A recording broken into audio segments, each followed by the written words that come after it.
कल हमने ऊष्माशोषी एवं ऊष्माक्षेपी अभिक्रियाओं के बारे में भी अध्ययन किया था। दोहराव के लिए, वह अभिक्रियाएं जिनमें उत्पादों की एंथैल्पी का मान क्रियाकारकों की एंथैल्पी से अधिक होता है, उन्हें ऊष्माशोषी अभिक्रिया कहते हैं, तथा वे अभिक्रियाएं जिनमें उत्पाद अणुओं की एंथैल्पी का मान क्रियाकारक अणुओं की एंथैल्पी के मान से कम होता है, उन्हें हम ऊष्माक्षेपी अभिक्रियाएं कहते हैं। ऊष्माशोषी अभिक्रियाओं को ग्राफ में हम इस प्रकार से प्रदर्शित कर रहे हैं। यह अभिक्रिया की प्रगति है और x एक्सिस पर और y एक्सिस पर स्थितिज ऊर्जा है। तो ये जो एक्टिवेटेड कॉम्प्लेक्स का जो एनर्जी बैरियर पार करके जब उत्पाद का निर्माण हो रहा है, तो क्रियाकारकों की जो वो है एंथैल्पी, वह उत्पादों की एंथैल्पी से कम है, अर्थात यह ऊष्माशोषी अभिक्रिया है।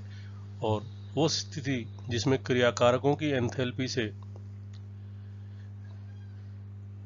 उत्पादों की एंथैल्पी कम होती है, उन्हें हम ऊष्माक्षेपी अभिक्रियाएं कहते हैं। अभिक्रिया के वेग का मान जो है वह ताप बढ़ाने के ऊपर बढ़ जाता है, क्योंकि जैसे जैसे हम ताप में वृद्धि करेंगे, सक्रियण ऊर्जा के बराबर या उससे अधिक ऊर्जा रखने वाले अणुओं की संख्या में वृद्धि होती है, और वृद्धि होने से जो है अभिक्रिया का वेग बढ़ जाएगा। अब हम बात करते हैं सक्रियण ऊर्जा के निर्धारण की, determination of energy of activation. जैसा कि हमें ज्ञात है, सक्रियण ऊर्जा एक बहुत ही महत्वपूर्ण पद है तथा किसी भी अभिक्रिया का यह अभिलाक्षणिक गुण है। इसका निर्धारण निम्न में से किसी एक विधि द्वारा किया जाता है, जो है फ्रीक्वेंसी फैक्टर कहलाता है। हमने क्या किया, एक समीकरण में दोनों तरफ लॉग ले लिया, तो ln k is equal to ln of a minus EA upon RT। अब माना कि दो अलग अलग ताप हैं T1 व T2, और इन तापों पर वेग नियतांकों का मान क्रमशः K1 व K2 है। तो पहले वेग नियतांक समीकरण के लिए ln K1 will be equal to ln A minus EA upon RT1, तथा दूसरे ताप के लिए ln K2 बराबर ln A minus EA upon RT2।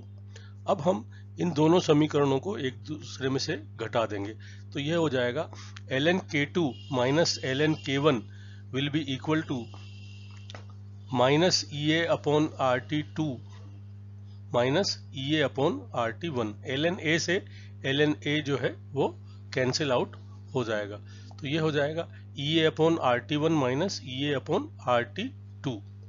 अब यहाँ पर EA अपॉन R हमने कॉमन ले लिया, तो ये हो जाएगा 1 upon T1 minus 1 upon T2, और इसको हम लिख सकते हैं T2 minus T1 upon T1 into T2, और ln K2 minus ln K1 को हम ln K2 अपॉन K1 लिख सकते हैं।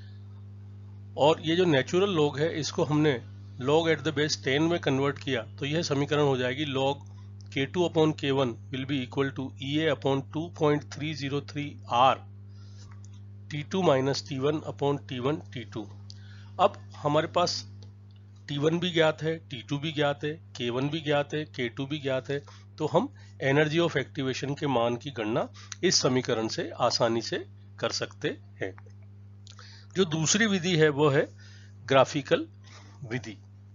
आर्रहीनियस समीकरण ln k is equal to minus EA upon RT plus ln A के रूप में भी व्यक्त की जा सकती है, और इसको जब हम नेचुरल लॉग को log एट द बेस 10 में कन्वर्ट करेंगे, तो यह हो जाएगा log k is equal to minus EA upon 2.303 RT plus log A। अब इस समीकरण के log k तथा 1/t के मध्य हम ग्राफ खींचेंगे, तो वह एक हमें सरल रेखा प्राप्त होगी, और इस सरल रेखा का जो ढाल होगा वह क्या हो जाएगा, माइनस EA अपॉन 2.303 R के बराबर, तथा इंटरसेप्ट जो क्या हो जाएगा वह log A के बराबर हो जाएगा। स्लोप बराबर माइनस EA अपॉन 2.303 R, और इस प्रकार हम EA का मान ज्ञात करेंगे। EA is equal to minus slope into 2.303 R. R का वैल्यू हमें मालूम है, स्लोप हमने निकाला है, 2.303 लिखा हुआ है ही सही, तो हम एनर्जी ऑफ एक्टिवेशन का मान ज्ञात कर सकते हैं। अब हम कुछ संख्यात्मक प्रश्नों को देखते हैं। एक प्रश्न है, किसी अभिक्रिया का ताप 27 डिग्री से 10 डिग्री सेंटीग्रेड बढ़ाने पर वेग नियतांक का मान 2 गुना हो जाता है, तो अभिक्रिया की सक्रियण ऊर्जा का मान ज्ञात करो। अब पहला ताप है T1 is equal to 27 plus 273 यानी कि 300 डिग्री केल्विन। दूसरा ताप क्या हो जाएगा, T2 is equal to 37 plus 10 degree बढ़ाया ना, तो 27 प्लस 10 यानी कि 37 प्लस 273 यानी कि 310 केल्विन। अब कह रहा है कि वेग स्थिरांक का मान दुगुना हो जाता है, तो K2 जो वह है वो क्या हो जाएगा, 2 टाइम्स ऑफ K1 हो जाएगा। तो log of K2 upon K1 is equal to EA upon 2.303 R T2 minus T1 upon T1 into T2। K2 की जगह हमने ट्वाइस K1 रख दिया, तो log 2 K1 upon K2 is equal to EA upon 2.303 R की value 8.314 रख दिया। Temperature T2 310 है, T1 क्या है 300 है, और डिवाइडेड बाई 310 इंटू 300, तो ये log 2 is equal to EA upon 2.303 into 8.14 into 10 upon 300 into 310, और इसको जब हम सोल्व करेंगे तो ये एनर्जी ऑफ एक्टिवेशन का मान आ जाएगा 53598.6 जूल मोल इनवर्स, और यदि हम इसको किलो जूल में कन्वर्ट करेंगे तो ये हो जाएगा 53.598 किलो जूल मोल इनवर्स। इसको सॉल्व करने के लिए हम क्या करेंगे, ये EA को इधर रहने देंगे। log 2 की वैल्यू क्या होती है 0.3010, तो यहाँ पर 2.303 into 0.3010 into 8.314 into 300 into 310 and this whole is divided by 10 and that will be the value of energy of activation। एक दूसरा प्रश्न है कि जल की उपस्थिति में बेंजीन डाइएजोनियम क्लोराइड का विघटन प्रथम कोटि की अभिक्रिया है। 25 डिग्री सेंटीग्रेड ताप पर इसके वेग नियतांक का मान 2.8 इंटू 10⁻³ मिनट इनवर्स है, तथा सक्रियण ऊर्जा का मान 111.9 किलो कैलोरी मोल इनवर्स है। तो 35 डिग्री सेंटीग्रेड पर वेग नियतांक की गणना करिए। पहला तापक्रम क्या हो गया, T1 बराबर 25 प्लस 273 यानी कि 298 केल्विन। दूसरा तापक्रम क्या हो गया, ताप हमने कितना बढ़ाया 35 डिग्री, तो 35 प्लस 273 यानी कि 308 केल्विन। एनर्जी ऑफ एक्टिवेशन का मान दिया हुआ 11.9 किलो कैलोरी मोल इनवर्स, और वेग नियतांक K1 का मान दिया हुआ है 2.8 इंटू 10⁻³ मिनट इनवर्स। अब हमें क्या ज्ञात करना है, K2।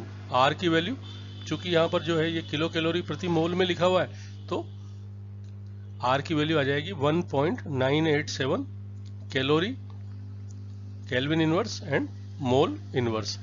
अब जो हमारी समीकरण है log K2 upon K1 is equal to EA upon 2.303 R T2 minus T1 upon T1 T2, इसमें हम इन सभी चीजों के मान प्रतिस्थापित कर देंगे, और जब इसको हल करेंगे तो K2 का मान आ जाएगा 5.37 इंटू 10⁻³ मिनट इनवर्स। यहाँ पर हम जब ये K1 और K2 के मान को देखते हैं तो आप यह भी अंदाजा लगा सकते हैं कि यदि वेग अभिक्रिया का तापक्रम 10 डिग्री सेंटीग्रेड बढ़ाया जैसे, तो K1 का मान जो है 2.8 से बढ़कर के क्या हो गया 5.37 हो गया, यानी कि अभिक्रिया का ताप यदि हम 10 डिग्री बढ़ाते हैं तो वेग नियतांक का मान 2 गुना हो जाता है।